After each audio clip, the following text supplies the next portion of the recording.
Hello and welcome to the Motogp Xtra podcast. Today we are finally back after what feels like months and months away from the GP circuits. We are back. It's only been a month, but it's felt so long without GP. Rhys, what did you do with your time and how much have you missed MotoGP?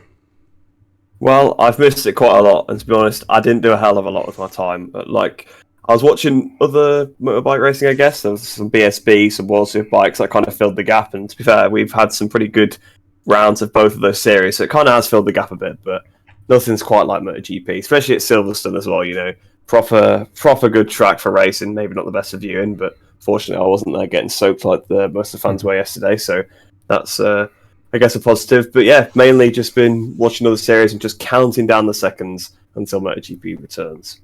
Sounds like most people saw, really, because I was at BSB for Brands Hatch, enjoyed Imola for like the two races that I could see with the stupid viewing from Eurosport, and Most was good, and I suppose a bit of Motor America as well in between, and some Formula 1, so I kept myself busy with other motorsports as well. But like you say, bang on the money. There's nothing really like GP. GP still just has something a bit special about it, and yeah, it's pretty good to get back. But we're going to jump straight into Moto 3 as always.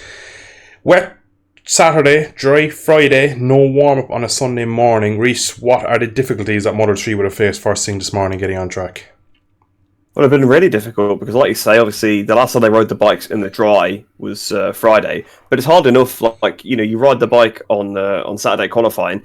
Let's say, for example, you're in Q1. That's it. So, 11 o'clock one day. Basically, it's like 24 hours since riding the bike, and the track conditions have changed completely. Things like that. I know warm-up's not always the most representative anyway, because again, it's a couple of hours before the race, but I don't like it, to be quite honest, that they removed warm-up from those categories. I didn't even like the fact they put them back to 10 minutes in the last season. I know it's for the fan show and things like that, but I think you still got, even if you wanted to just a 10-minute warm-up like they had last year, you could find 20 minutes in the day schedule to have a 10-minute warm-up for both categories. So I actually don't like that too much. I think it's a bit dangerous as well, but it's not really fair. It's not very fair on those lower categories. It kind of shoves them down a little bit. But yeah, the challenges they'll face quite big because, yes, all right, they rode the bikes in the dry on Friday, but it's a completely different type of dry. It was still wet, really, in the morning from the day before, so it just finally dried up. So it was really sketchy, very cool conditions as well. So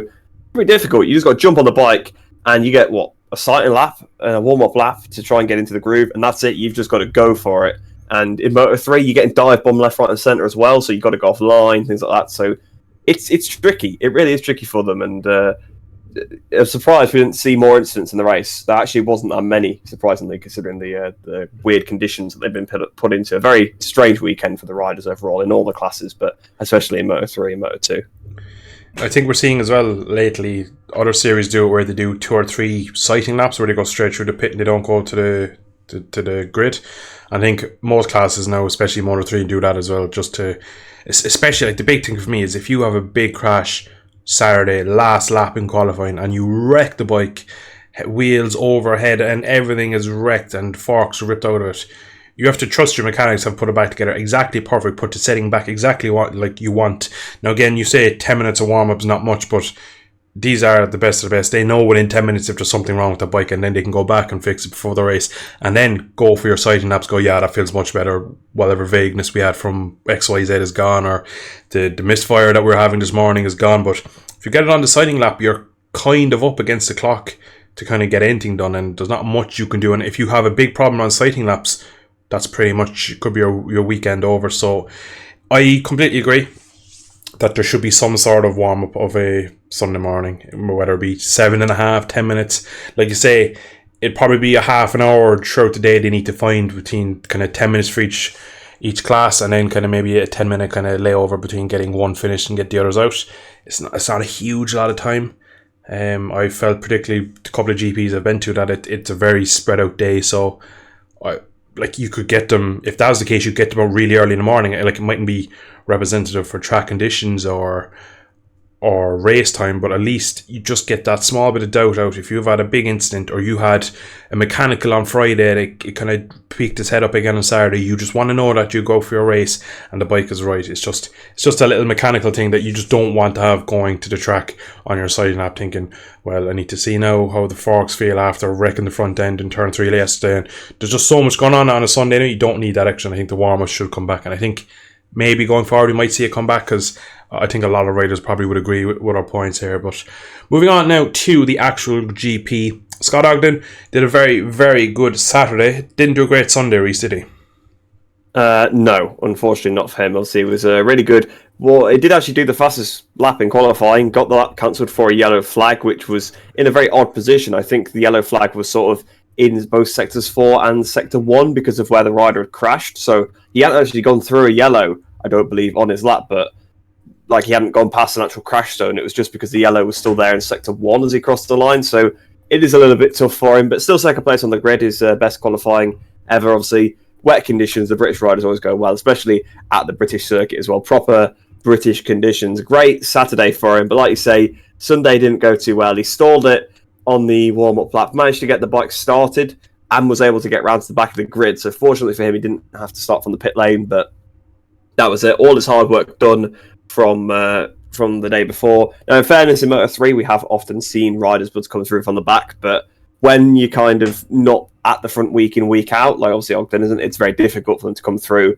and he wasn't able to pick up any points in the end, I don't believe, so it was a shame for him. He did actually do a decent job to come through, and he was miles ahead of perhaps the pack he would normally be in on a normal weekend, so it definitely was a better weekend for him, but yeah, to be on the front row and then stall the bike, just not great. It's easily done. We've seen Fabio Quartararo did it in his first MotoGP race, but yeah, it was a shame for Ogden to see that home race. Bit of pressure on him. I guess it's a silly mistake to stall the bike.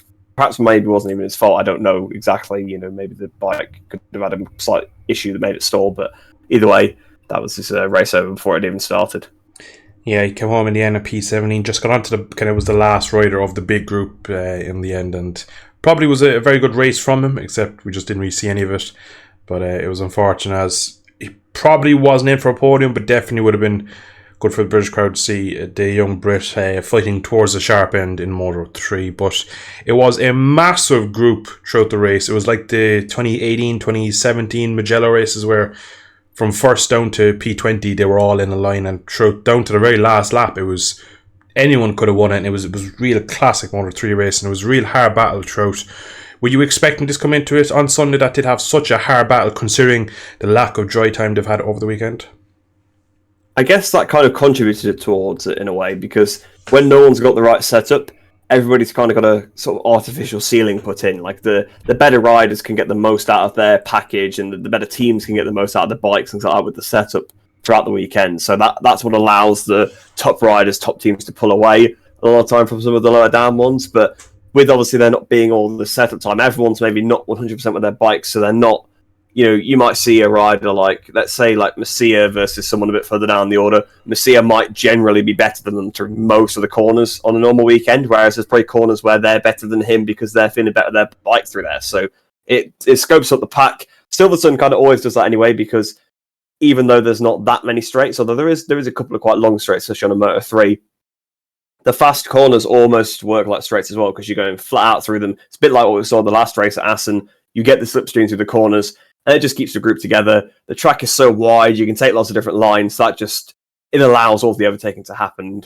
We saw some pretty aggressive passes. To be fair, it was mostly clean. There was only a couple of crashes throughout the race, like we said, and I think we will come on to one of them in a little bit. But yeah, it kind of was what I expected, because we've seen that in the past. Last year was a similar affair as well, a big group, just a track that kind of scopes them all together with the high-speed corners, the straights. Slipstream keeps them together. Obviously, the lack of dry time probably scoped them even more, stopped anyone being able to break away.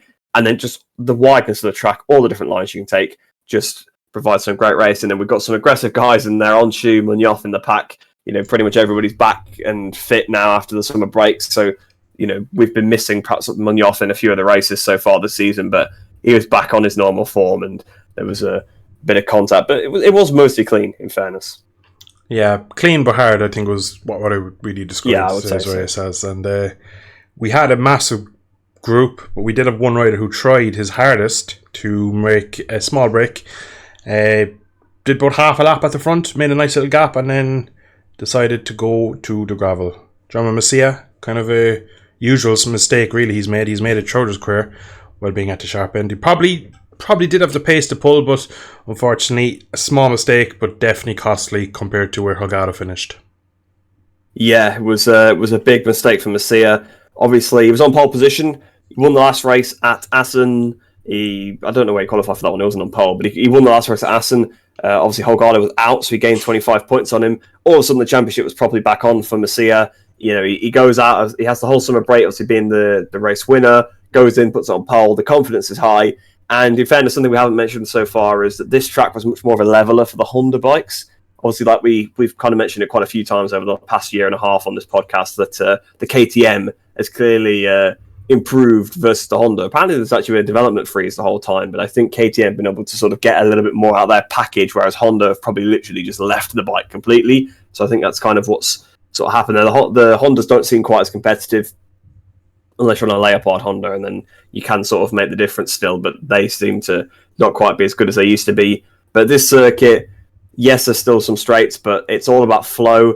There's not so many sort of start-stop sections, and that allows the Honda to stay with them. So we had riders like Messia, obviously Ogden as well in the front row there, so doing pretty well on the Honda. He got to the front of the pack. He knew he had the pace, and to be honest, if he hadn't crashed, I think he could have checked out. It was only a small error, a little bit wide, but down he went at I think it was at the loop, he fell off. I think that's the name of that corner.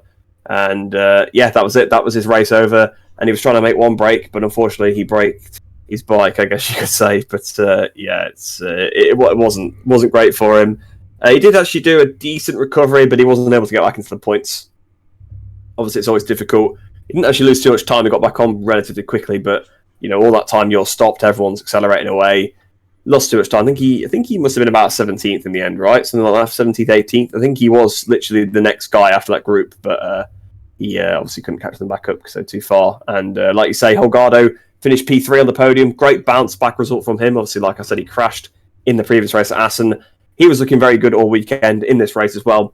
Always at the front, tactically. You know, you can tell that he is a world champion in the making because of just the way he was riding the bike. You know, a bit like what we saw with Guevara last year. Like, he was always making sure he was at the front of the packs, always making sure he was there week in, week out. All right, had a little blip at Assen, but you're not going to do a 22 race season without making at least one mistake, especially in Moto3. You know, you can easily get clipped or knocked off yourself anyway, or for example, like qualifying doesn't quite go your way because the slipstream effect didn't work, and then you a bit further back in the pack and you make a mistake or something. So it's easily done. I don't think he should beat himself up too much about it. Clearly, he's not bounced back. 16 points on his championship rival. So a great day for Holgado, really, but pretty bad one from Messia with that mistake. Yeah, Messia came home in P18 and it was about 6 seconds behind the group, of which the ending rider would have been Ogden. So his pace was actually about a second a lap quicker than pretty much the whole group throughout the race when he got back up on and cleaned up the tyres and kind of got back to racing speed. But unfortunately, like you say, even crashing at the loop, which is one of the slowest corners, by the time you get the bike up, jump start it and go, it takes probably half a lap before you're even back to somewhat decent pace. So you're just going to lose time constantly going around, and it's almost an impossible job. But he did a brilliant job to kind of recover it, even where he did.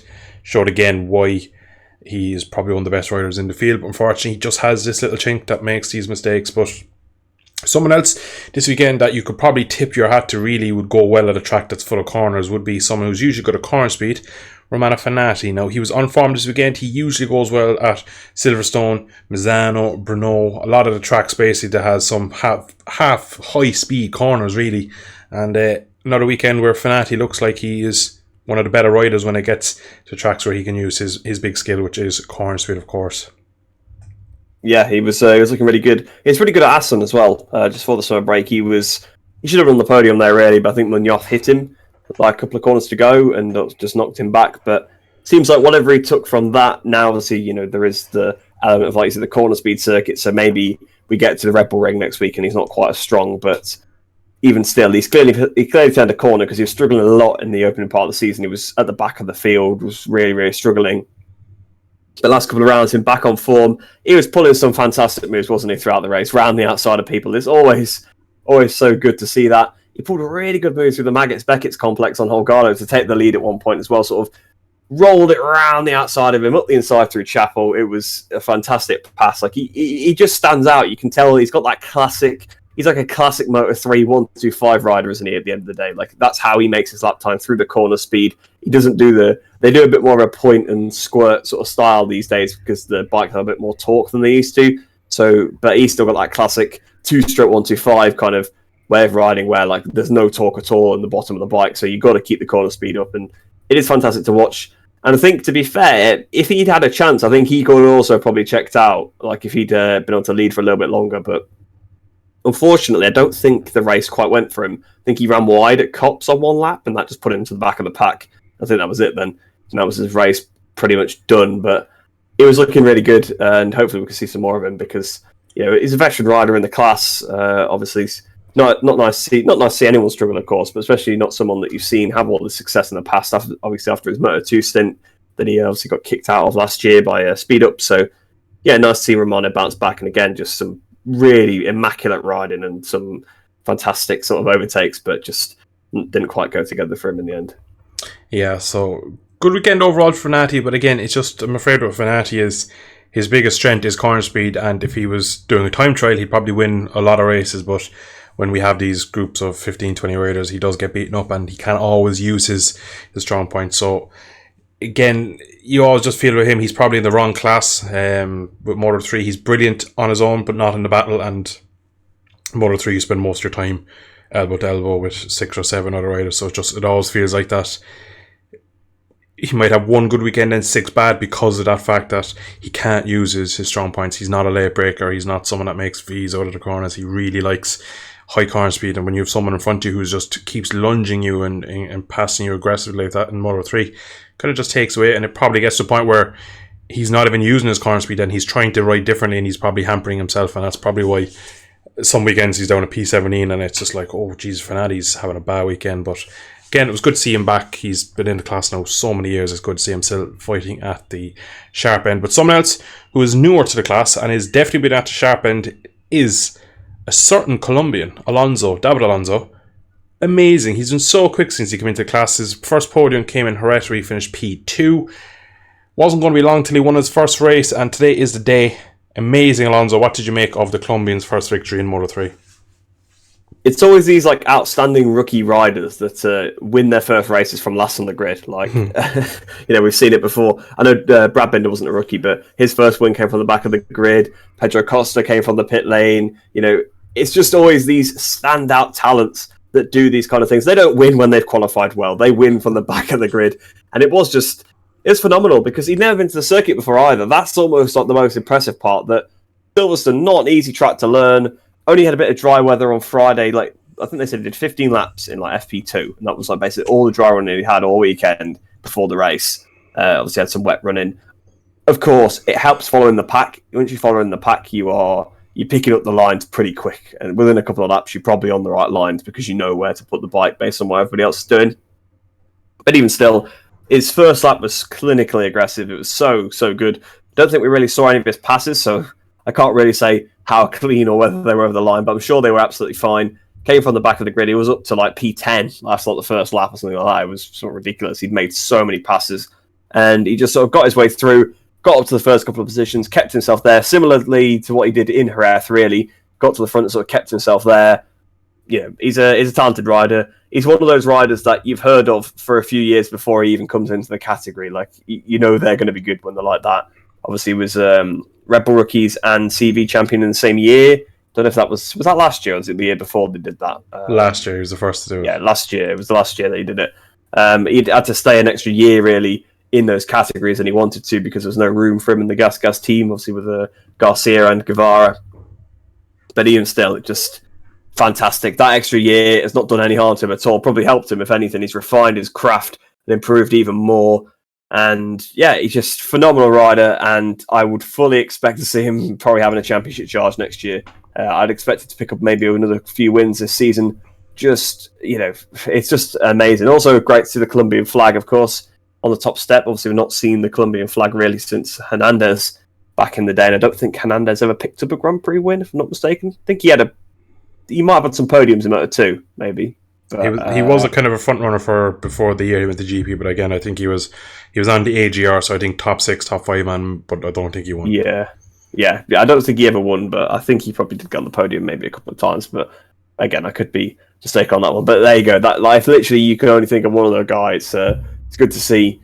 So yeah, it was nice to see a new national anthem on the top step of the podium. Great rider, and I just want to see some more of him. Just when you've got these kind of talents, you want to see some more amazing races from him.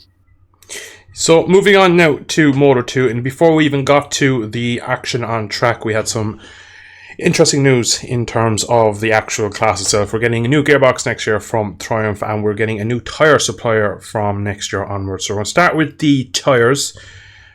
Italians, Pirellis, they run in Formula 1 superbikes. They are well known for being a soft tyre and probably not the most durable tyre. Rhys, what have you made of Pirelli's acquisition of the Moto 2 class? It's all the classes, isn't it? Not MotoGP, of course, but it's Moto 3, Moto 2, and then all of the national Moto 3 series as well. So, like Red Bull Rookies. Actually, I think Red Bull Rookies, right? Yeah, but definitely like CEV. You've got the all the different talent cups. They're all like it's a massive thing. Like they're taking on a huge contract here, and so it's quite a big change. I'm not sure how it's going to go, to be quite honest. Like you say, obviously we know a lot about Pirellis. We've seen a lot of data from Pirellis. Obviously the F1 comparison is not too, obviously there's not really anything to look at there, but of course just like mentioning the kind of things they do. But Superbike, obviously that is worth looking at because those are the tyres we're going to get at the end of the day. Like that's what they're not going to make a new tyre bespoke. These are going to be the compound. They might change obviously the shape and stuff to fit with the different tyres, of course, but these are the compounds we're going to get in the same similar sort of structure. So we can look at it there. And Pirellis are always very fast tyres, very soft, very grippy, but not that durable, like you say there. So it's definitely going to throw a spanner into the works. Moto 3, I can't see changing much. I think the lap times will probably just be quicker with softer tyres. But to be honest, I don't see there being much tyre wear still in Moto 3, so I don't think there's going to be much change there. So I think that's probably why we've put it into this category, because in Moto 2, I think it could really change things. I mean, if we remember, obviously we've had Dunlop tyres the whole time in Moto 2, but there has been some specification changes throughout. They brought a new front tyre a couple of years ago. Look how much that changed things. That completely ended like Tom Lutti's career effectively, his competitive career, because he couldn't get on with it. I think it messed Jorge Navarro up quite a lot. Augusto Fernandez struggled quite a lot off the back of it. He fought Marquez for the championship, Alex Marquez, in 2019, was it? I think. No. Yeah, because 2019 he came up. Yeah, and then 2020 was the year after, and he was nowhere that season.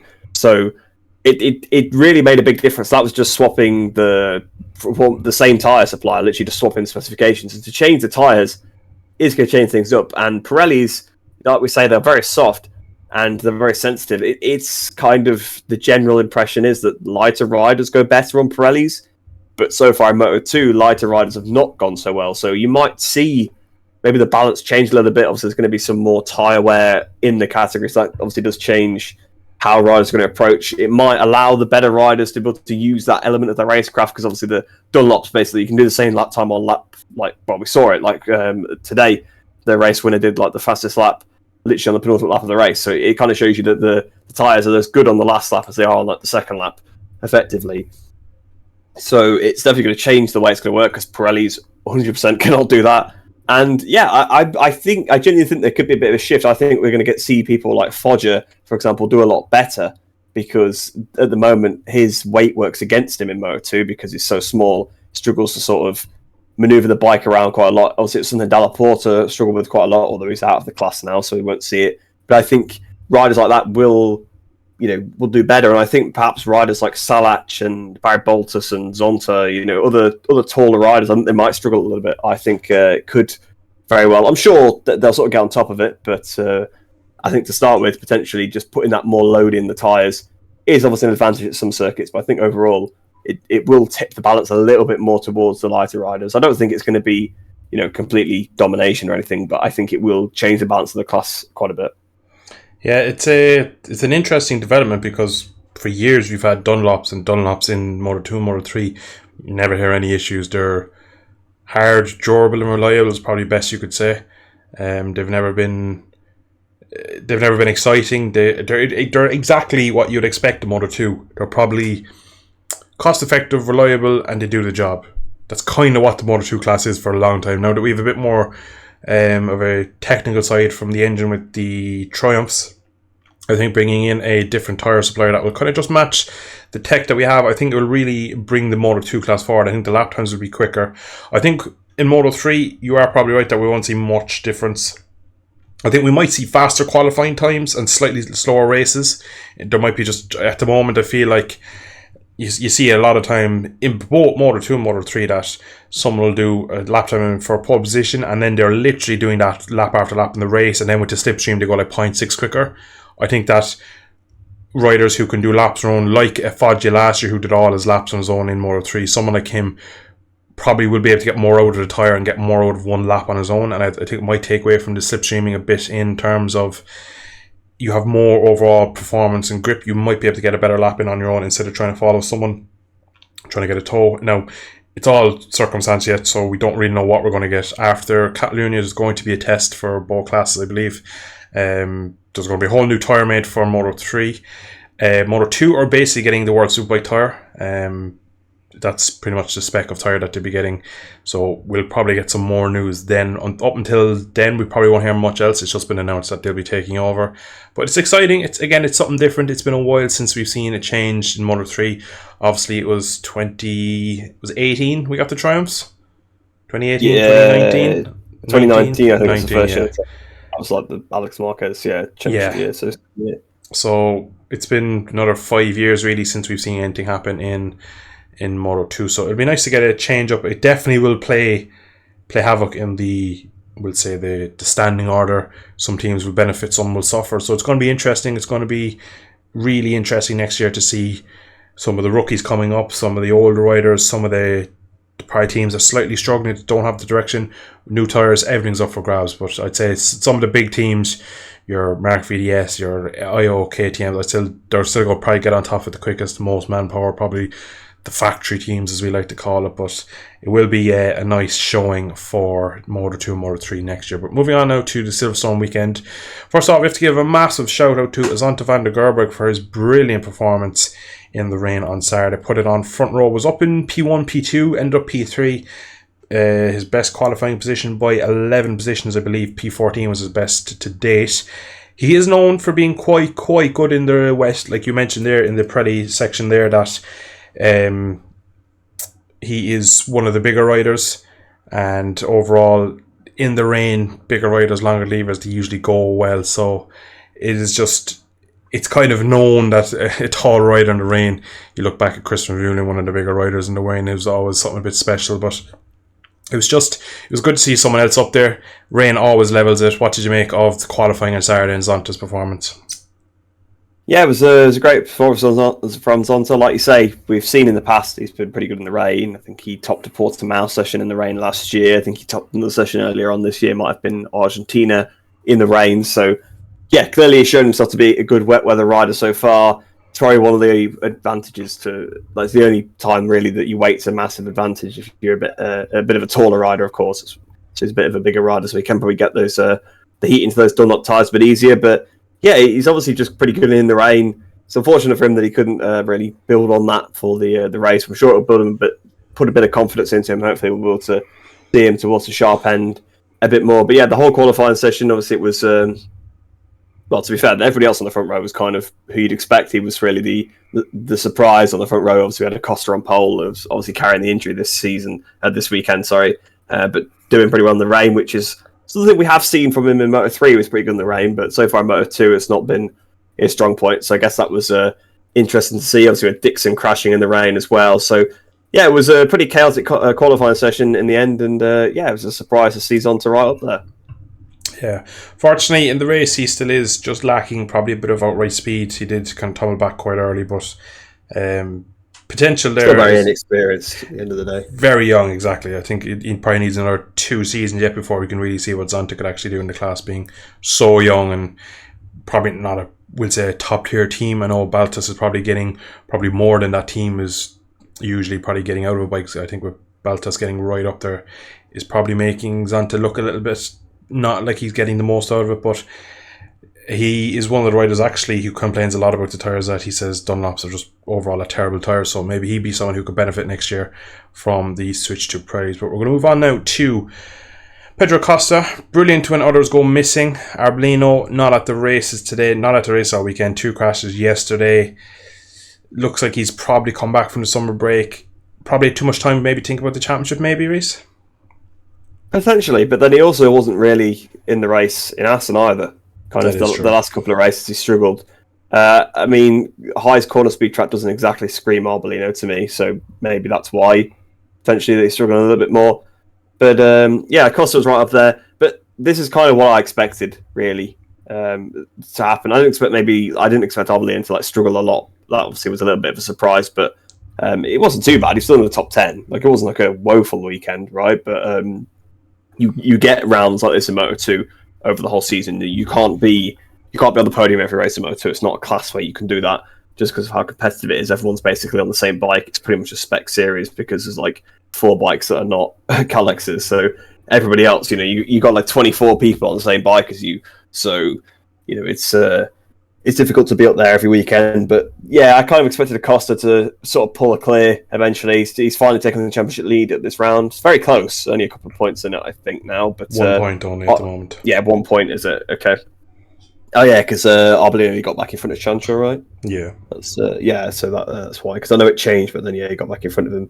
So yeah, it's kind of what we're expecting. Acosta really was only on the back foot because he crashed in Le Mans and obviously had the bad race in Termas because of the wet or whatever happened to him there. But really, Acosta would be a lot further in the lead if he just hadn't crashed at Le Mans. So, I mean, obviously, again, that is obviously a point against him. But in terms of pace, he's been the quicker of the two all season. And he's finally extended the lead. And to be fair, I would be very surprised if he doesn't just keep pulling now. To be quite honest, it's kind of the form he showed at Portimao, showed it in pre-season, showed it pre-season last year really as well. It was not quite the season he expected last year. But yeah, it's just kind of what I've kind of come to expect at this point. I think Acosta's probably just going to start to pull away now. He's looking confident. 3rd place today. Maybe he could have pushed a bit harder for 2nd, but it's not worth it when he knows he's beating his rival. It's not worth a crash again. Put him all the way back. Trying to build up the same gap again. So it's finally taking the championship lead, and I see it just sort of growing from here. To be honest, Arbolino might take some points out of it some rounds, of course, especially if there is another wet round, because Arbolino tends to be better in the rain. But I guess that was the biggest surprise for me of Arbolino's weekend, the fact that it was wet in qualifying. He had the 2 crashes, but Acosta was actually the better of the 2 in the rain, which is usually firmly Arbolino territory. Yeah, to be honest, you are right. It's just kind of the season playing out as we thought. We always thought it would be probably a step too far for Arbolino to really keep Acosta behind. And really, Acosta is the quickest out of probably everyone in the, especially race day. He probably isn't the king of the 1 lap in Moto2. There's probably some riders who could probably extract more from Dunlop tyres and the bikes. But lap after lap, he's very Lorenzo-esque in Moto2, where he just knocks off the laps, putting in the lap times. And he was injured coming into this weekend, Acosta, from a training accident. He's kept it very under wraps. We actually haven't found out nearly anything about it other than some incident in training, and he was on crutches. As he came across the line, he took off the outer boot on his left foot, so quite a bit of pain. He said he was in an amazing amount of pain, is his words that he used in Parc Ferme of the last 5 laps. So even probably a better job to get another great result for him coming across in P3, considering the injury, and with his main title rival, probably his only title rival really, Arbolino, being down in P9, P10. You're just going to think now that's probably going to stretch away once Acosta keeps himself fit and healthy. You'd imagine this will probably be wrapped up with a couple of races ago. You probably will steamroll on from now, but you could see when Arbolino came back to the pits, head on the tank, he probably knows at this point that he had such a nice lead from mistakes from Acosta and stuff like that, and his pace was so good early on. It's probably a bit like the Vietti year, where at the start of the season he kind of could do no wrong, and then it's just getting to a point where it's getting a bit tough and he just doesn't seem to have the answers, and it's a bit of a struggle. But it'll be interesting to see if he can bounce back in Austria. Maybe a bit more of a heavy braking circuit. You might see a little bit of a different version of Arbolino. Might be taking more risks. It looks like he's kind of cracked under the pressure a bit, and he just doesn't know how to come back. So maybe he'll come out all swinging. We might see some crashes, some race wins. It'll be interesting to see what he can actually do. But we're going to move on now to lap 1. It was into turn 3. We had a horrific looking crash. Rhys, what did you make of the opening 2 or 3 corners and 5 or 4 riders that went down? Yeah, I remember sort of watching the first lap. I saw in the background, I Borja Gomez on the grass, and I thought, well, I could tell by the way he was sort of out of control, so he couldn't brake because he's on the grass. Like the speed he's carrying, he's going to reach the pack again. So I knew he was going to wipe out somebody. And then it cuts to the next camera angle, and you see 3 or 4 riders sort of spilling off. So that was an incident. I don't really see what started it. Apparently, it was sort of him and Skinner going for the same piece of tarmac, but the helicopter cams are hard to tell because I don't know exactly what spot they're in, like, to look for, and you're trying to find it, and then the incident's already started to happen by the time, and the helicopter's not following like P20, are they? At the end of the day, they're following like the lead group, so it's hard to pick them out from those camera angles quite a lot of the time. So I didn't see exactly how it started, but Gomez on the grass, of course, down towards Village, Turn 3 Village, and he just cut it into the side of Skinner. Tiger Hardo went down as well, right? And was it Foggia? Foggia, yeah, he was the 4th one down. Yeah, Foggia, yeah. So, nasty looking incident. Fortunately, I think everyone's got up and has sort of escaped injury, so that's obviously the most important thing. They did say the incident was going to be reviewed, but to be honest, at the end of the day, who are you going to give a penalty to for that? But Gomez should have defied physics and braked on the grass. I don't think so. So maybe you penalise the initial incident they went off for. Like I said, I didn't see that, so I don't want to comment on it. But it was a nasty little accident. Fortunately, everybody got away, but of course, it did lead to a slightly important part of the race, the next lap. Although that's a strange steward's decision, which I'm sure we'll probably talk about a little bit later on about what happened with that one. But yeah, it was a horrible little crash, and then obviously further around, I think, was it further around lap 1 or was it lap 2? We had another incident as well. We had Jay Dixon and Darren Binder. So that resulted in a long lap penalty for Binder. Obviously, Dixon out of the race. But I think that was all the chaos in the first couple of laps. I don't think there was any other incidents on the opening few laps, unless I'm mistaken. The yellow flag overtake, but we'll cover that in a second. I think that's what you were hinting at a second ago. That's what I was alluding to. The Borja Gomez one, I actually kind of got a good view of that when I watched it back on the replay. To me, right, it looks like he was being stubborn, trying to hold it on the outside and just ran out of road. I think if we see it back again, it'll look very badly on Gomez. Maybe he will get a penalty then. I reckon he probably will get a penalty, maybe a severe one, maybe a double long lap for the next one, because he's kind of 50% alongside Skinner and just kind of keeps it there, and maybe he's unsighted, first lap, everyone's nervous, he's trying to make up overtakes towards the back of the grid. But it's not like, when I saw him, I saw the same shot as you where they were looking back up to Farm and you just see him coming straight down the inside on the grass. You go, geez, this is going to end badly. And at the time I thought, he must get sat up or punted wide. There's no way a rider will end up out there on his own. But he kind of does. He kind of just holds around the outside and runs out of road and then picks it up onto the grass. Very strange. From my viewing of it now, I only saw it once when they showed the replay. But from what I saw, it looks like 100% the blame is on him. A lot of people are saying, Skinner kind of moved him out. Skinner's kind of doing the same to whoever's on his left. And they're just kind of all in sequence and he just runs out of road. And I think it's maybe a bit of inexperience, a bit of stubbornness, hoping that they'll kind of see it before he will. But he ends up in the grass, and at that point then it's just going to be horrific. And it looks like, again, nobody's too badly injured. I believe it was Gomez who was down for the longest. Everyone else seemed to be up and out quickly. But then after that, we come around another lap. Aaron Canuck was up the inside of, was it Aldeguer? Or was it the other one? It was Aldeguer. A penalty that has been penalised a lot more in years gone by, passing under the other flag. He did lose the position immediately, and then 9 laps later gets a drop one position penalty. It was very weird. It wasn't really handled very well, in my opinion. Should have just got one on the spot, to be honest, I think it should be a harsher penalty. I don't think it's just lose one position, because that's not really penalising for the yellow flag. That's just like, you're not allowed to do that. They should be penalising you for doing it. It should be maybe a long lap. I'm not too sure, but for me, if we look back, for example, Rossi in 03, when he passed under your flag, he got a 10-second penalty. That's not drop one position. I think passing under the yellow flag is very, very dangerous. For example, if you crash under the yellow flag in qualifying, you're getting very, very badly penalised for that.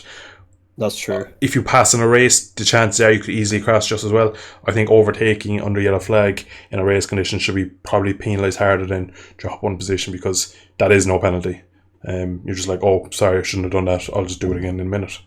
I wasn't happy that he basically got away for ages, and they were saying nothing about it, and they were just kind of going on as if he was, as if it didn't happen. It was one of those things where we didn't get any communication. BT didn't know what was going on. The World Feed didn't know what was going on. The viewer was kind of going, well, it was clear as day he passed under yellow flag. You could see him as he levelled the speed up or the bus score, that you could see the downed rider and bike and the marshals right in the forefront of the shot. Walking through the shot. So just it wasn't great really, and I did want a harsher penalty for it, and I've nothing against Canada. I actually like Canada quite a bit, but it's just you shouldn't be making them moves. And as you come out of what's the one before Farm, Abbey? Abbey. So as you come through Abbey, you will see the boards on the left side on kind of, we'll say, parallel to the apex of Farm. So you've so much warning before you get to the corner. Obviously the crash happened before or behind the front runner, so they probably wouldn't have been as aware of it, but you still need to be aware of yellow flags, and I think the penalty was probably a little light, especially it went on for so long. It was a bit messy, and I think, to be honest, the stewards didn't know how to react because he lost a position, and that's probably what took so long, that they had to kind of, there was a bit of debating, a bit of figuring out what the penalty should be, and a drop one position, it didn't really make any difference because he still finished second, and passing on the yellow flag for me is not a great idea.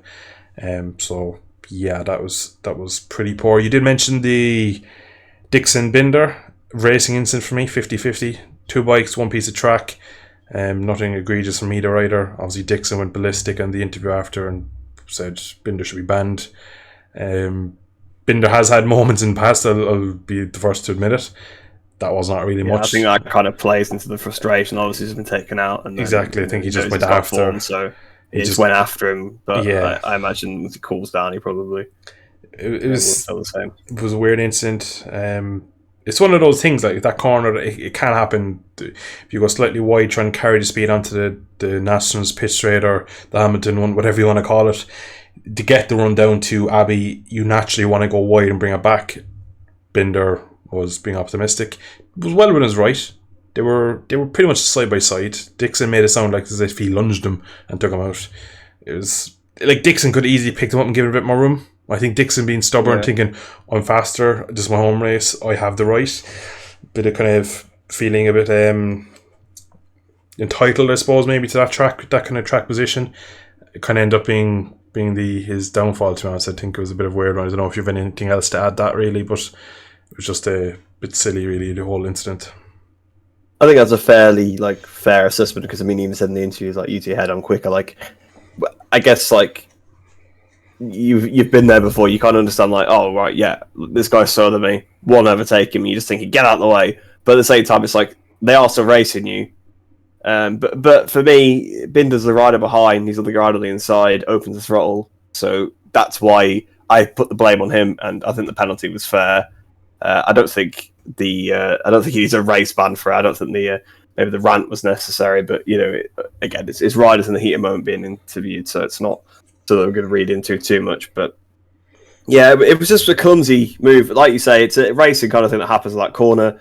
But when you're making a pass at the inside there, you need to be ahead. You need to be actually ahead for me to make the other guy pick up. You can't just ride into the side of someone and hope they're going to pick up. It's just not going to work. I mean, it might work sometimes, but it's not a clean pass. You need to be.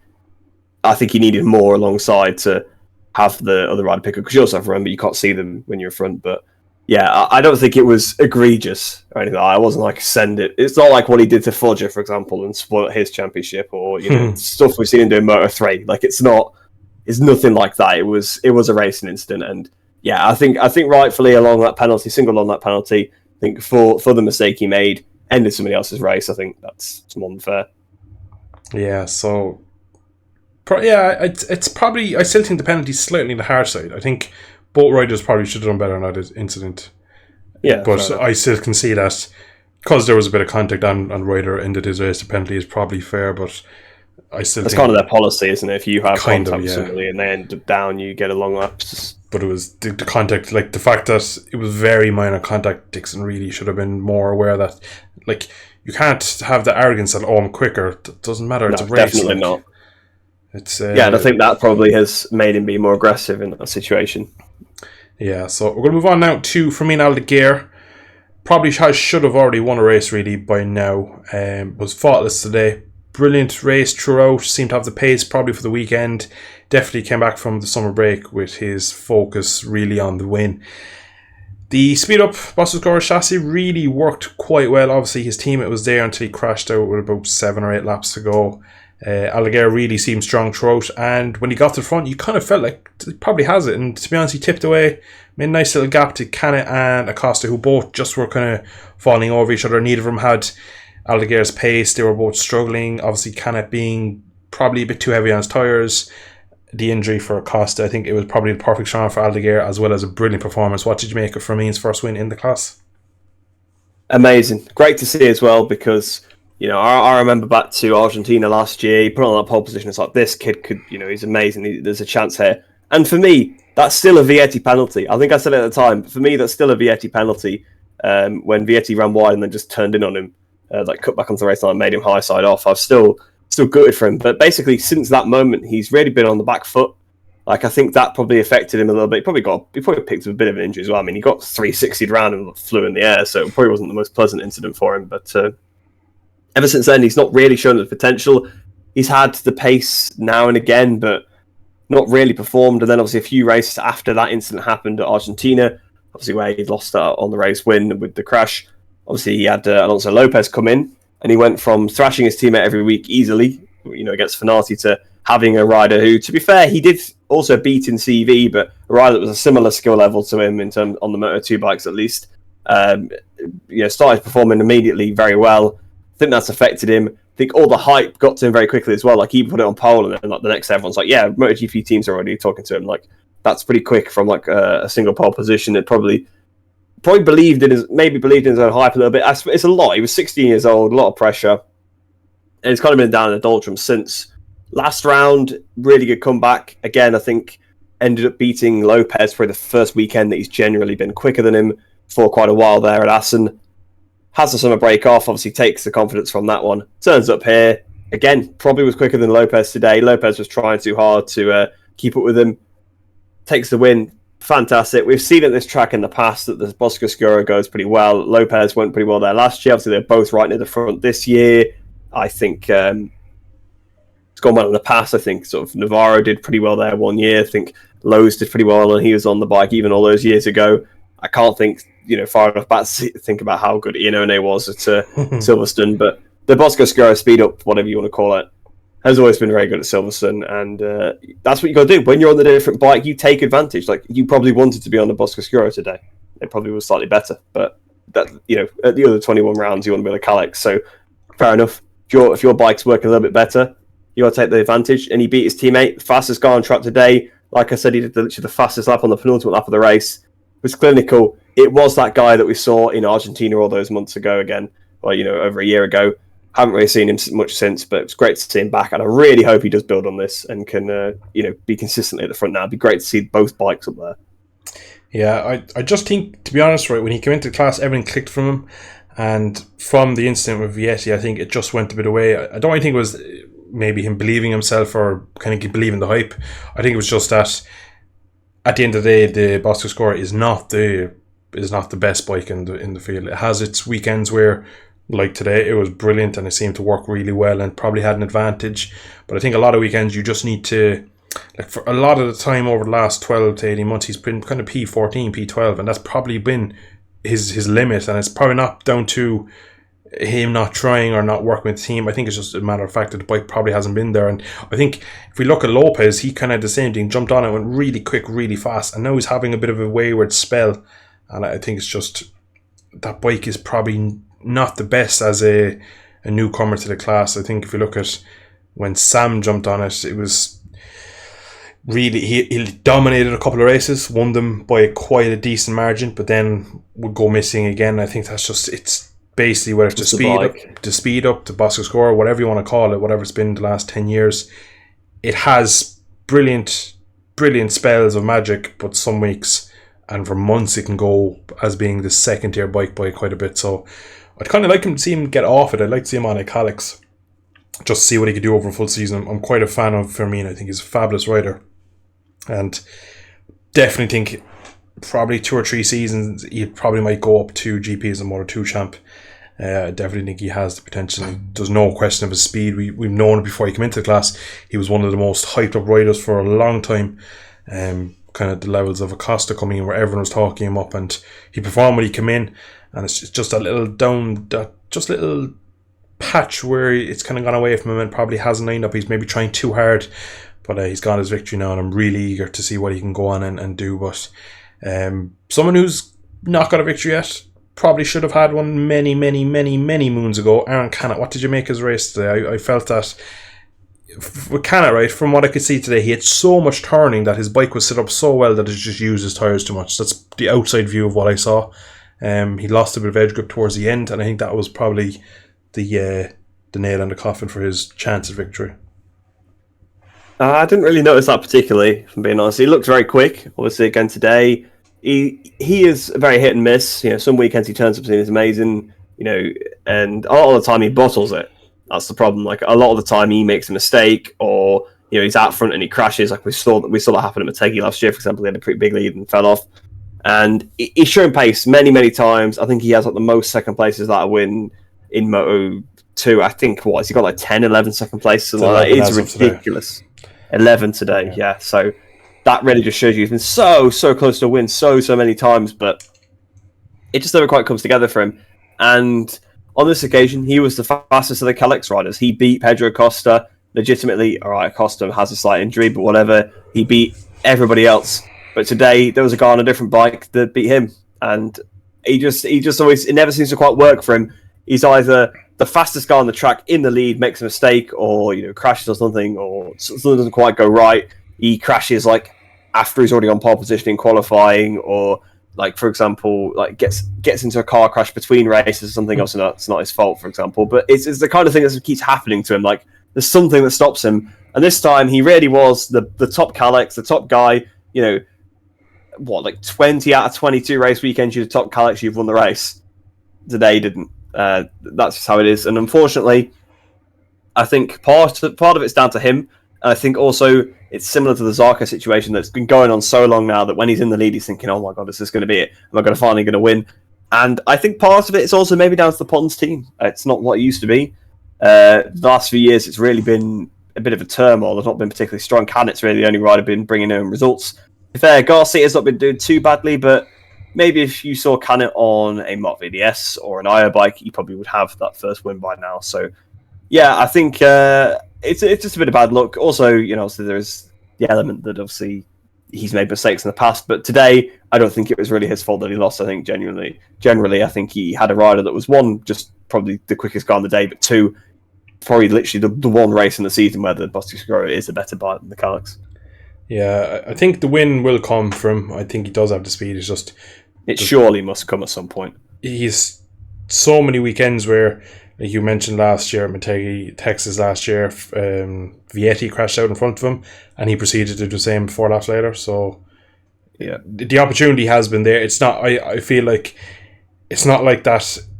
He with a Leish, I always felt like the bike wasn't there. He just couldn't get it there. It just wasn't going. He's not to on work. a forward bike, is he? Exactly. He's not on a forward bike that's never going to win, or the Suter back in the day. He's on the best bike. It's this should happen, and a lot of weekends he has the speed, and for one reason or another he makes a mistake, crashes, runs out of tyre, gets a bad start, has a weekend where he's really quick but qualifies 6th, and it just isn't enough. So there's always an asterisk next to his weekend. There's always something, and this weekend really it just looked like he used his tyres too much early on.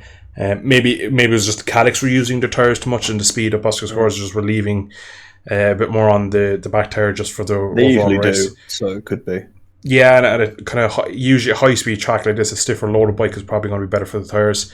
The Calyx usually do seem to move around more. You don't really see the Motogp Xtra as wild and out of shape. It really is rigid, is what we've kind of always been told about that chassis. So probably just worked today in the cooler temperatures, and that's probably the difference today between first and second for Canet. But it's the weekends where it's Jerez and he qualifies 3rd, has great race pace, gets the start, he's up in 2nd, and then takes a second out of Acosta and then crashes the next snap. You're thinking that was not necessary. You had a potential to win. Would he have won? We don't know, but the potential to win was many times has been there for Canet. But just moving back to something I mentioned at the start with the new gearboxes, I wanted to particularly leave this to last because there's a bit of explaining in this. As of pretty much since mainly Triumph come in, it happened a bit in the Honda era too. We've had a lot of false neutrals. You might remember Sam Lowe's in Austria up into, would have been turn 3 as they call it in there. He hit Chantra. Chantra repaid the favour at the end of the back straight in Texas. Dixon had the same mission in Assen just before the back straight. Very common in Moto 2 for you to get a false neutral. What a false neutral is, in simple terms, is you go from one gear to the other. Mainly you're going from second down to first, and you just basically get in between the two gears, you get into neutral. Now, there has been over the years many little systems brought in to fix it, and they bring them in. All the riders go, yeah, it's better. And then 6 weeks later, we're going, yeah, we're still getting them. When I go down the gears, I get a false neutral here, or I'm not going down the lever, or just whatever reason, there's many issues. But we're finally getting confirmation that as of next year, we'll have a full race gearbox brought in by Triumph. It'll be a slightly closer ratio, so it might change the overall gearing of the bike, but also neutral will be at the top. It'll also be gated. Now, they haven't gated in the past, and they're still finding ways of getting into neutral. We've seen it happens sometimes on superbikes. I do remember Jonathan Ray leading it. Son 1, coming down to turn 1, false neutral, ran on, probably cost him a chance at the victory that day. We've seen a couple of crashes from this. It's something that's always come up in Moto 2 as a bit of an issue. So for me, I'm delighted to hear that we're finally getting a bit more of a tricked out gearbox for these bikes, because I think it's one of those things that sometimes I feel like the riders maybe lean into too much, like, oh, I got so many false neutrals when they had a bad weekend or a bad race, and I feel like it gets a lot of slack. So it's one of those things now we completely take it out of, just take it completely out of the argument, and it's just much nicer. And I think safety reason and just overall racing will be a lot better. And maybe with the new gearboxes, never mind just the false neutrals, we might see closer racing with a slightly different gear ratio, with closer gear ratio. So overall for me, it's a massive plus. Rhys, what do you make of kind of this development? Yeah, I think it's good. Obviously, like, it's worth mentioning that's basically the way that the gearboxes work at the minute. You've got first gear, then half a click up is where you go into neutral. So if you're going to stop the bike in the pits or whatever, that's what you do. You go into that one, and then obviously another half a click up to second. So when you're riding on the track, you just do a full click of the gear shifter. You go from first to second, or if you brake in, you go from second to first. That's what's supposed to happen. But sometimes it'll go into neutral instead of the gear you want. And obviously that's not a problem if you have neutral at the top of the gearbox in above 6th gear with a gate, because obviously you're not going to be going, even if you did go for an extra go on the straight bikes, and there's a gate so it'll stop you going in there. But on street bikes, that's where it is. Obviously ease of use, I guess, for on the road. I guess you're in first and second gear most of the time when you're coming towards a stop, so I suppose that's why it's between the two of those gears on the street bike. But that's what keeps happening to them. And that's something that hopefully will be resolved with this race, as the ice cream man goes by. I don't know if you can hear that in the background. Apologies. Okay. But if you get this, race box, that should hopefully fix that. And obviously, like we say, there's been false neutrals. It is a safety issue at the end of the day, because we saw like Lowe's took out Chantra, and did he take out? Was it Nagashima as well? I don't know if he took out 2 riders. I feel like he did take out 2, but one of them was definitely Chantra, and probably got one of the harshest penalties I've ever seen from that, by the way. And potentially cost him his championship that year. Yeah, it definitely did. He had a pit lane start for the next race. So yeah, when you wait up a lap and start battling people, you don't get anything. But but even still, right? We also saw it. Obviously, it happened to Dixon, like you're saying, that made him run wide. But we have seen it. I think the same thing happened to Chantra at the end of the back straight. We've seen people run wide. So it is better, because when you're in neutral, you don't have any engine brake anymore. So the bike suddenly stops. It doesn't accelerate, but it stops decelerating as much. And then you've got to try and get it back in. It's not the one you've predicted. You're on the limit as it is anyway. You're braking as late as you can. So anything that pushes you further, you're going straight on. You're out of control. Wipe out a load of riders. It's very dangerous. So I think it's good to see a change, because, to be honest, I understand that it's supposed to be cost effective, and that's the point of Moto 2, but it's a World Championship racing series. It shouldn't be using parts that are that old, in my opinion. So I think it's good to bring it up to the modern times, because I'm pretty sure the class below it and the class above it both don't have the issue with the gearbox. Well, obviously I know MotoGP doesn't, but I'm pretty sure Moto 3 doesn't have false neutrals issue. I don't think they have a stock gearbox, so why has Moto 2 got one? Yeah, just to explain before we move on what the gated is, basically you'll hear a lot about the gated. Just it means essentially where Rhys said there that even if you're in sixth and you go up a gear, nothing will happen. Well, the quick shifter will cut in and probably blip the power for a second, but you won't actually engage neutral. If the reason it's called gate is essentially there is a mechanical gate that will be controlled by a solenoid. When you press a button, it will release that and allow you to go up into neutral. So you'll have to basically do press a button and shift, so you won't be just going naturally up into neutral at the top of the box. So that is just the kind of technology behind it. So it'll be more safe. It'll clean up a lot of these false neutrals. Like we see, the Sam Lowe's one in Austria was a scary crash because he came in so hot. Yeah, it was. Like you say, when you lose engine braking and you're on the limit, you are running off the track. Like you saw how wide Dixon went at a slow corner. Chantra absolutely destroyed the back of Lowe's at the end of the straight in Texas. If you have it at the end of a heavy braking zone, you are going to the wall. You are losing that much speed. And it's not one of those things where, neutral, I'll just go down. You have to go again to get a gear. So it's not an instant second neutral first. It's hard to get out of also. Exactly. So it does take a time and you have to go fishing for gears and it's just messy. So the fact that I want to just leave this to the end of the Moto 2 section just because I knew it would be a bit in depth and it would just take away from the weekend. But we're going to move on now to the main class. Sprint race magic, Alex Marquez, first time winner. Rain, we've seen him in Argentina. He's one of the bigger riders. Ducati usually go well in the rain. Did you expect something like that from Alex Marquez, or was it a bit of a surprise to see him taking his maiden victory? It's something that's on the horizon. When it rains, you know he might perform pretty well. If you remember back to his rookie season, obviously you mentioned Termas when it was wet in qualifying, he did very, very well. And obviously in the race as well, he also put it on the podium when it was wet there. But if you go back to his rookie season when he was on the Repsol Honda, Le Mans stands out as a fantastic result in the rain. Obviously Petrucci won the race down the Ducati, but I think was Alex Marquez second or third. But either way, it was one of his first podiums in the class.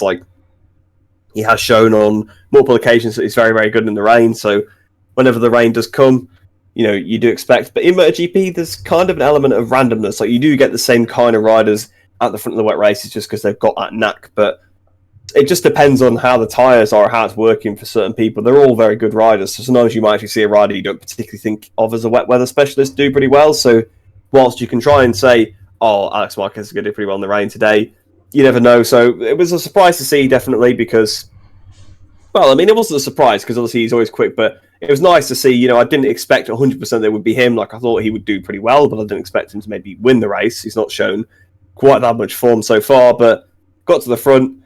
Came from quite far back, and I know he didn't qualify too badly, but I feel like his start wasn't the best. And he overtook quite a few riders in the first couple of laps and then just checked out, kept Bezzecchi at bay. I think maybe if there was another lap, potentially he's getting caught. Bezzecchi really started to catch him up. It didn't seem like he had much in response to him, but the race is 10 laps, not 11. Alex Marquez crossed the line and takes his first victory. Obviously, it is a sprint win that, I'm sure he'll probably think that to an extent, thinking it's not a full Grand Prix, but it's still his first win. He's crossed the checkered flag first. If it was a full race and it'd been red flagged, it'd be the same sort of length, So, yeah, hats off to him. Fantastic ride. And hopefully we can see some more of him because we've kind of said, we've said off the back of pre-season, he looked very promising. He's kind of failed to deliver so far. Obviously, aside from Argentina, he's kind of had too many incidents and not quite been there when it counted. Perhaps maybe he's had a good pace, then he's fell off in qualifying, started near the back, can't really come through, or he's been running pretty well, crashed, or running pretty well around wide.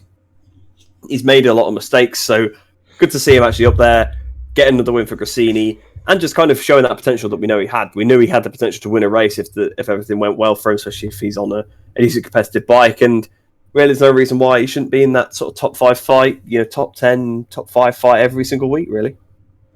Yeah, he made a big step. Was really, really happy at the end of last year when he jumped on the Ducati at the end of Valencia for the test and really felt like that he could have a good season. Was really quick through testing. Started the season really well. Was quick in Portimao. Just had a bit of a lull when we got to Europe. A few crashes, a few errors. Crashed out in Mugello. Crashed out of Le Mans. There was just a few little cracks appearing, but he's turned it around after summer break.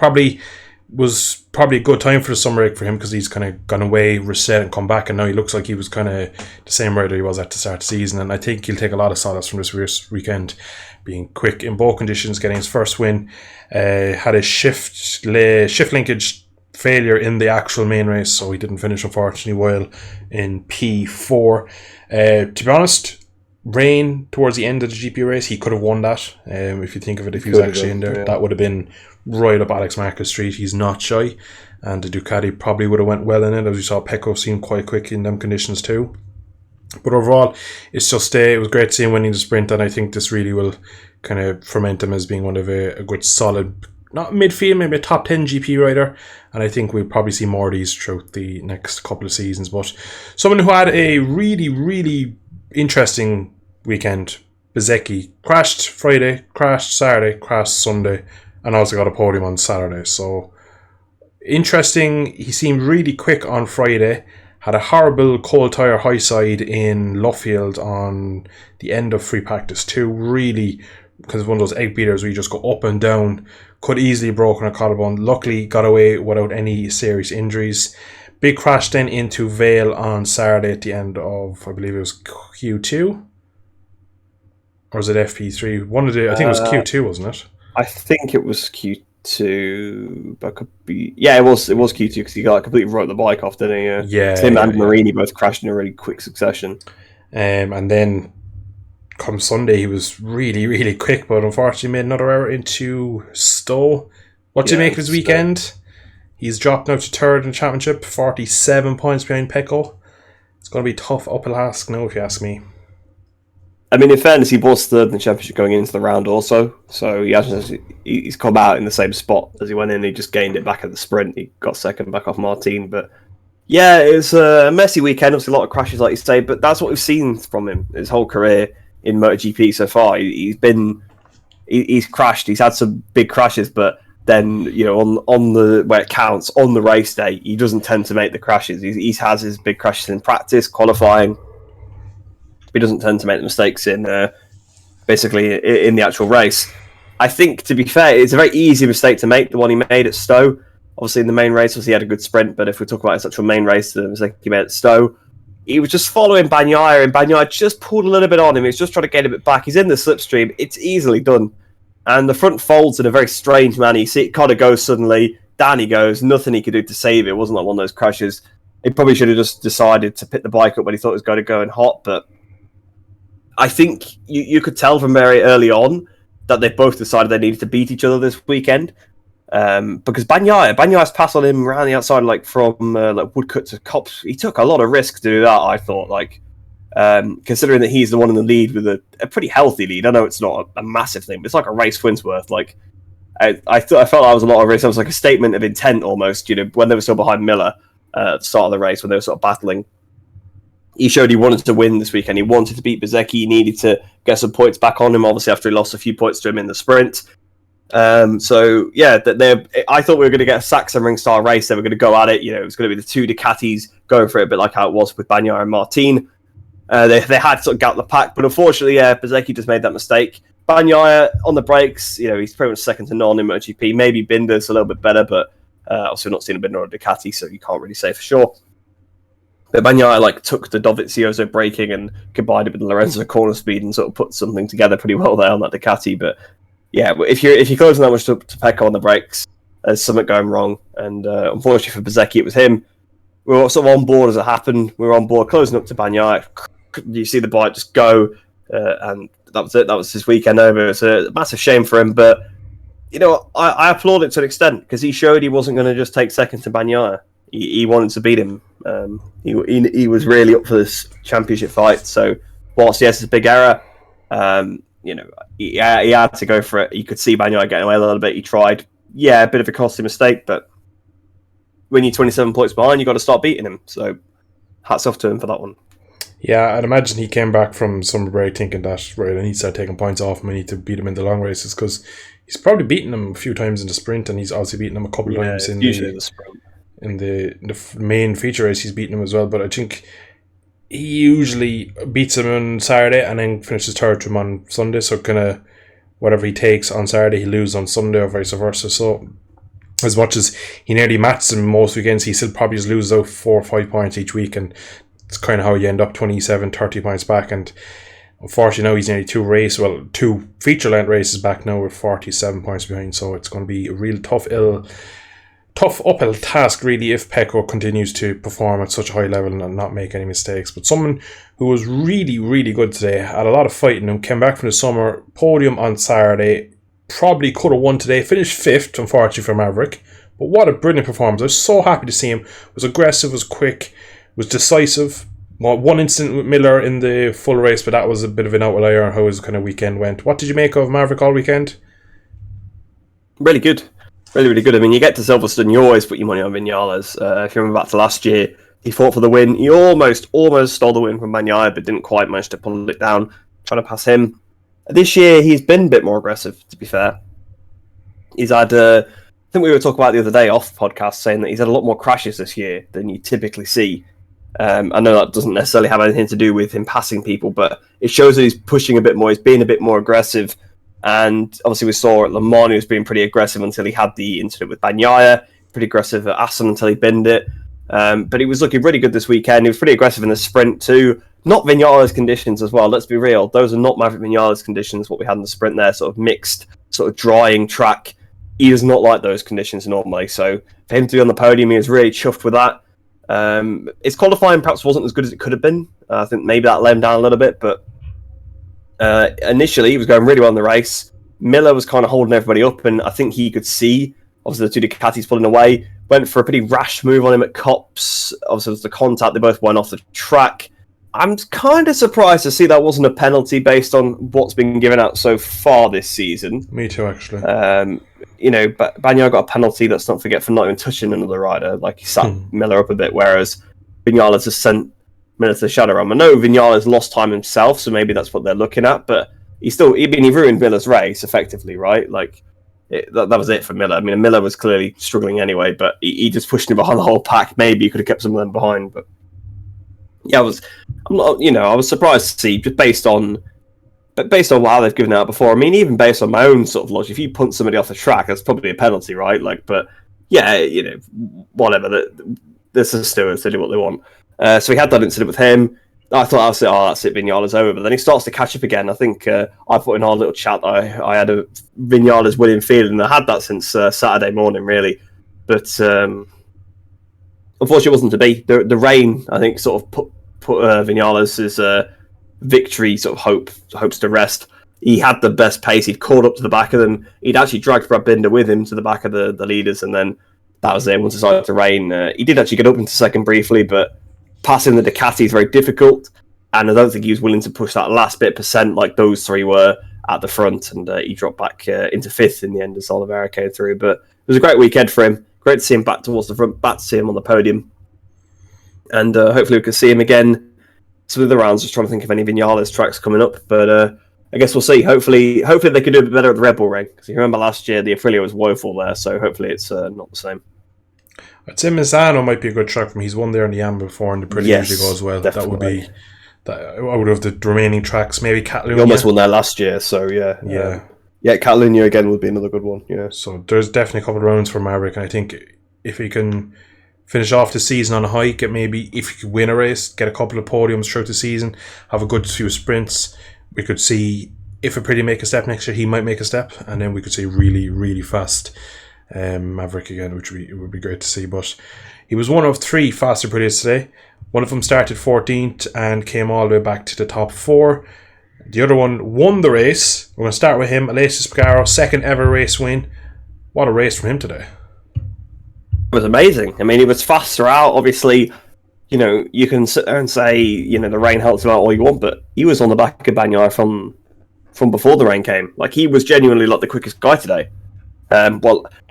I think maybe second. I think Vinales actually slightly quicker, but obviously cost himself time with the incident with Miller, put himself too far behind Aleix. But Aleix, he caught up to Bagnaia. I'm not exactly sure how much Bagnaia was going for it, in fairness. Obviously, he knew Bezzecchi had fallen off. Obviously, still wanted to win the race, but maybe he wasn't going at the same pace. He was sort of going around at a more comfortable pace, but just sort of defensively riding. He knew he'd be able to keep Aleix behind, I guess, on the dry, but he caught him up anyway, because they'd actually put a decent gap on the field, the two Ducatis, so Aleix did a good job. He carved his way through. Obviously, he got helped out a little bit by some of the incidents in front, but even still, he came from was he like P12 on the grid himself? Yeah, he had poor qualifying. I think it was P11. Yeah, he was quite far down the grid, so to actually come through. He had a really, really good ride to get up to second place. Obviously, he battled Vinales a little bit as well when he got in the mix, battled Vinales with Binder. And then on the last lap, it was clinical. He said in his post-race interview that he sort of knew he had a little bit more in the corners. He was just waiting until the last lap. There you go. We got the run out of Cops down towards sort of the Motogp section, side by side, toughed it out with the world champion Pecco Bagnaia, and that was it. He brought it on home, and to be fair to Aleix, just you can't fault him. It was an immaculate ride from quite far back on the grid, and yeah, I think he would have probably beaten. He could have beaten Bagnaia in the dry race there. I think he genuinely just had a little bit of some extra. The Aprilia always has some extra. Aleix is pretty good at Silverstone. All those things together, I think, yeah, just fantastic ride from him. It's funny what really 12 months can do, because 12 months ago when he came back to Silverstone, it was kind of the end of his season really. He had the big high side in farm, really badly damaged his ankles, and didn't really do much for the rest of the season. It was kind of, that was the turning point last year of the Aprilia, because he obviously came from Aston the previous race last year and had such a brilliant recovery right after the incidents with Fabio. Got back to the podium after being so quick, then came here again being so quick, and just the season went away from him. And since then he's kind of been missing really, so it's kind of nice to see him come back to track that he's got his first podium with Aprilia and his first podium in the class there, and just was mega quick. I still believe he wins that race, rain, or if it doesn't have the little sprinkle of rain. The way he closes up to Pecco after Marco Bezzecchi crashes just shows that he was so confident. Kind of catches Pecco, keeps about 0.8 behind him, and it looks like Pecco and him had a few laps where like, Grant, we're not really going to do much here now. We have about 9-11 laps left. We're going to just take a few laps off, and that's kind of what they did. Maverick got past the KTM or Binder, closed into the back of the other Aprilia, and then that was kind of when they all got a hurry on, and that's then when the rain came in. That's where Miguel Oliveira, who qualified so poorly, didn't even make it into Q2. Such great speed, had a bit of clear track, and when it started raining, he was one of those riders that kept the temperatures up, kept pushing, and man, he made a double overtake on, was a Binder and Maverick through Vale and Club Corner, and really just showed how much that if you keep pressing on, how your tyres can kind of benefit you. And he got up, and to be honest, right, he probably deserved a podium, but I think just the racecraft of Binder and that street fighter and really kind of got him back to P3, and I think P4 and P5 for Maverick and Miguel today was probably not really enough for what they deserved. They deserved, both of them deserved a lot more, but even Maverick yesterday was really, really happy with his sprint race podium, and today even in the pit box he was kind of like, that was a crazy race, I could have won that, but I finished 5th. He didn't seem the usual Maverick where if something goes slightly wrong he's head and hands. He's very emotional, but he seemed very, very happy with that today, and so it's promising signs. But again, a bit of luck, and we could have seen maybe a Miguel Oliveira win. We definitely should have seen him on the podium, so it's good to see though that he's probably about 80% fit. He said he can't, his right arm he can't put above his head, so he's still very, very limited on his movement on the bike, so it's going to be very interesting when he's fully fit, and I reckon he'll be very strong next year. But we'll see how the season goes from this year. I think he has a lot of probably muscle and fatigue to get it over physically before he can actually really get back to showing his real potential. But today he was probably one of the quickest men on tracks, definitely the quickest on track when it came to the questionable conditions, so it was brilliant. But someone today who had another crash has yet to finish a full race, Marc Marquez. I just saw the crash again. Unfortunately at the moment, out of the time of recording this, we only have the onboard camera from the triple clamp of Marquez kind of running into the back of Bastianini. It looks like to me Bastianini goes wide and kind of stops up. Marquez has to take a avoiding action and tucks the front. But until we get a outside shot of that, we really don't know. There's rumours, strong rumours coming out today, he might be after signing with his brother to Gresini. Rhys, what do you make of these murmurs coming out of Silverstone? Well, first of all, I'll talk about the crash. Like you say, it's very strange. We haven't seen a very good angle. I think he had contact with Bastianini, right? Because Bastianini then also fell off. He also falls off, but he doesn't fall off immediately because you see him passing and Bastianini is still on the bike. It's a really weird instance that... Yeah, but I didn't know if maybe like he was sort of mid-crash. I don't know, because I don't know where Bastianini crashed, so maybe... guess we'll see. I guess Bastianini was going too slow because of the rain. He probably was overreacting and possibly caught Marquez out, I would imagine. But yeah, it's strange, but I guess we'll have to find out. And I think like all the bikes record, but I don't think you you can see all of them until you go back to the pits, something like that. Or I could be wrong. I could be completely wrong with that one. So I don't know whether maybe we'll see a different onboard cam from maybe Bastianini, or there's some footage, a fan footage, something will come out. But we'll see what happened. At some point, CCTV from the circuit, we'll get a view of the crash somehow. But obviously, as of now, we haven't got the access to it.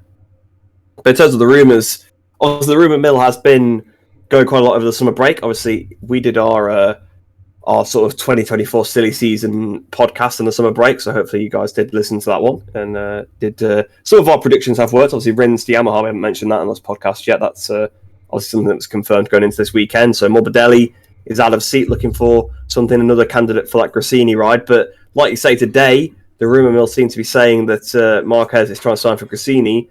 And to be fair, I don't blame him. I really don't blame him, because you'd do anything to get on that Ducati. It's almost like he saw yesterday what his brother did. And, as much as, he obviously bigs up his brother himself, he knows in his head he's better than his brother. So, he's like, well, Alex is winning on it. I'd be definitely winning on it. Like, in his head, it's definitely what he's thinking. So, I'm not saying it's off the back of this. I'm sure the talk's been going on before that, but really just push home to him that it's a bike he can win on. And let's be honest, right? If Grassini signed Marc Marquez, there's a GP24 going into that garage next year. It's not, it's not a GP23 he's going to get put on, is it? He's getting a factory bike. And if he doesn't get one immediately, he'll get one pretty quickly.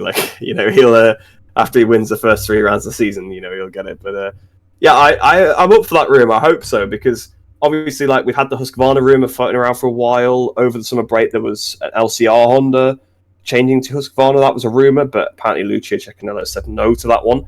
So that's pretty much the last avenue of the Husqvarna team going onto the grid gone. So clearly that's just not going to happen now. So there's no way he's going to go to KTM. So Ducati, a satellite Ducati is his only option, and that's a good option. It's better than a factory Honda. I know which one I'd be on if I was in that position. So yeah, I'd love to see it, and I genuinely think he would win the championship on it. He'd definitely put up a fight. It would just be the only thing for me is with Ducati, would they support him enough to beat Pecco or Bastianini over a season? I know. Need to. Yeah, that's true, but we've never seen. I think he's that much better than them even on a similar package. He hands down is going to beat them.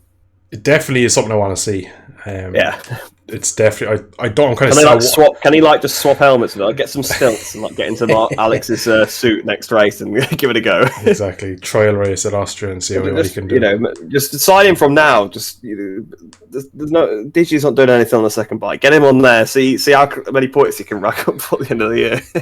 It is definitely something I want to see, and to be honest, Marquez on a Honda crashing out of P12 while running into the back of someone is I've lost interest in that. I was never a huge Marquez fan, but you need to respect the talent and what you're witnessing in front of you. Again, now it's the same thing with Fabio, seeing him back there. We're just missing so much of his talent. We're just not seeing enough of him. And when you see these big riders and getting these kind of situations where they don't have the equipment and they are crashing out of P10, 12, 14, whatever it may be, you're just disappointed. And whether you love or hate these guys, or whether you're a rider or not, you still want to see him at the sharp, and you want to see him on the equipment. So if he gets a Ducati seat, there's definitely races next year. If he can do it for a full season, probably no reason why he couldn't. I think it's still widely kind of received that if Marquez gets a good bike, he whips this field. It's probably. I mean, Bastianini took the championship till about 3 rounds to go last year, and Marquez is definitely better than Bastianini. That is true. But Bezzecchi this year, again, it's halfway through the season. Okay, he's just fallen off, but he was within a race win's worth. If Bagnaia crashes 5 times when Marquez is on a Ducati, he's not still leading the championship. Yeah, it's I've kind of been thinking this for a while now, and it mightn't be. Some people agree, probably some won't. The current group of GP riders, a lot of people say there's no aliens, and then everyone says, no, they're all aliens. I agree that there's none, bar maybe 1 or 2.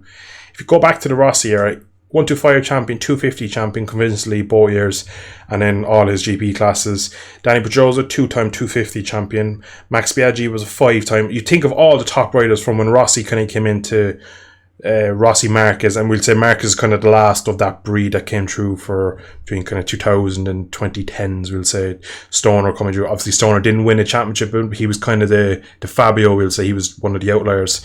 Pedrosa came up, Davi came up, Acosta's on his way, guys.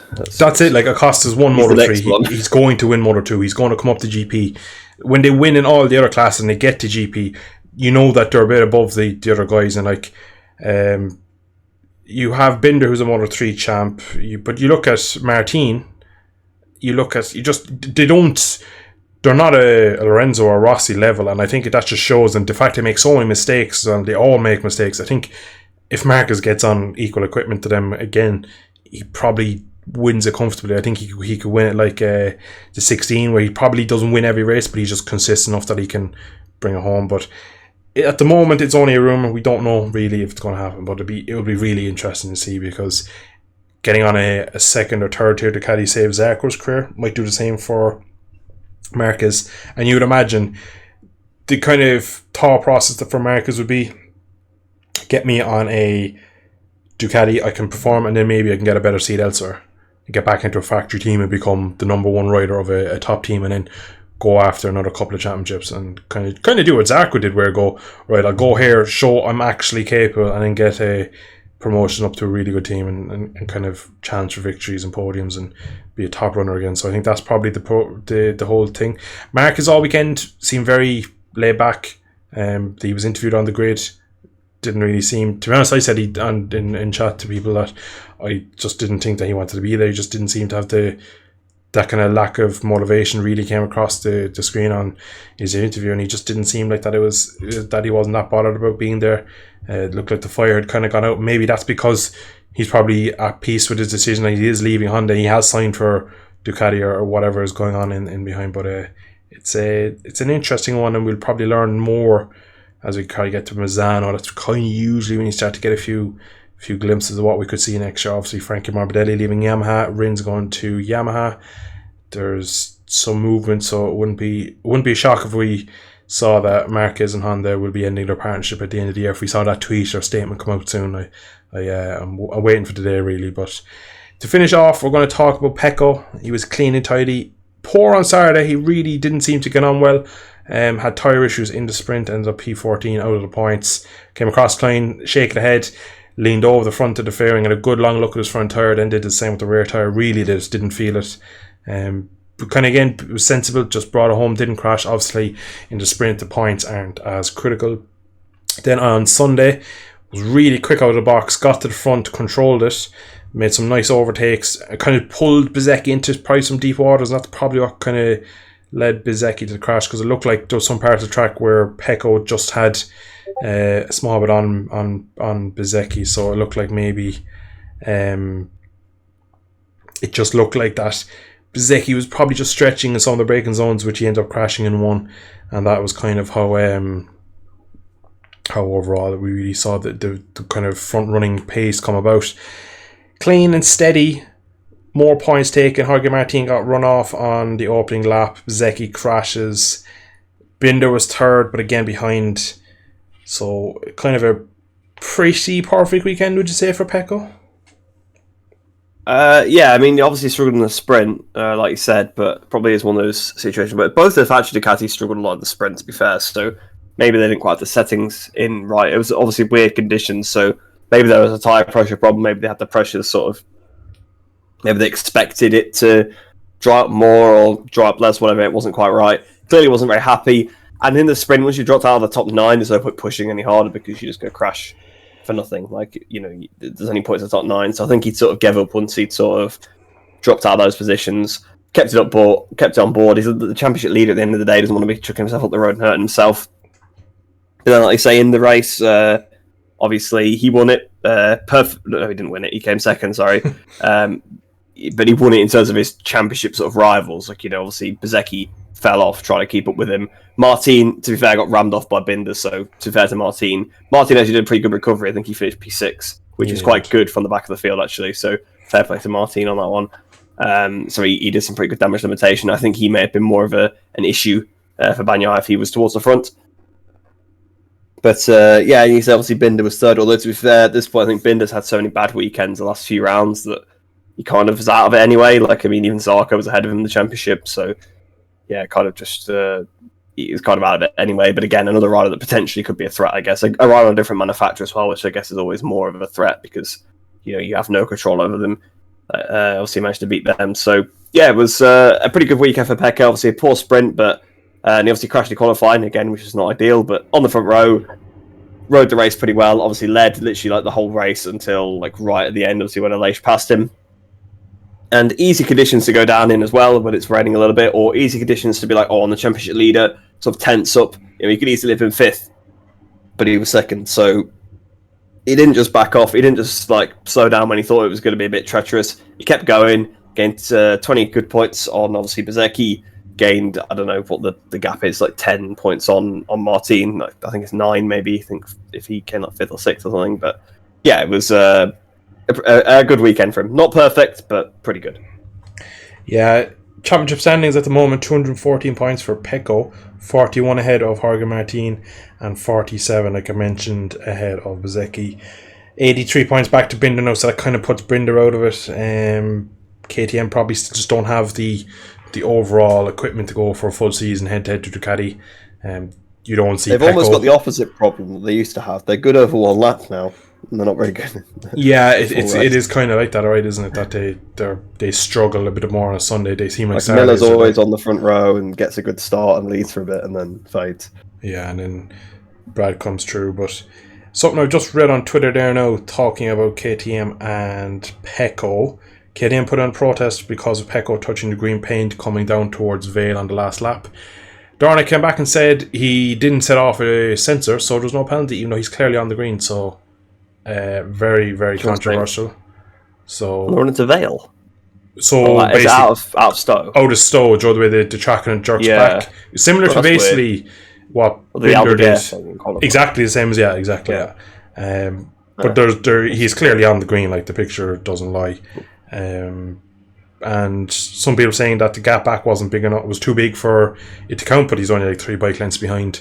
So it's been thrown out because the triggers didn't pick up any sensor. I guess if the sensor didn't go off, if that's how they do it, then I guess that's fair. But yeah, it's he's clearly on the green though, which is the bit that gets me, which is an interesting one. But it's like the thing with the Costa, like they on the photographs, it didn't look like it got on the green, like you could argue. So yeah, it's interesting, very interesting. More stewarding madness, but I'm sure that will get discussed next week. Yeah, we'll probably hear more about that throughout the week, and there's always a bit of stewarding fun to talk about. So it's 2 weeks now until the next round of Austria. Rhys, any final thoughts before we end off today's podcast? We're going for just over 90 minutes. Well, if you've made it this far, thanks. Obviously must really enjoy our podcast, so that's appreciated. And my last point is I'm really happy to see MotoGP back. Me too. I think we should end it there really on a high note, and brilliant weekend throughout 3 days of great racing and action. It was weather interrupted on Saturday. Sunday was questionable with a few drops of rain. But if you have enjoyed today's podcast, drop a like. If you are watching on YouTube, rate us 5 stars on Spotify. It really helps us boost us up the algorithm and get us out there to more people. But thank you for tuning in today. We shall be back in 2 weeks' time for the Austria GP. Thanks for tuning in. See you all next time.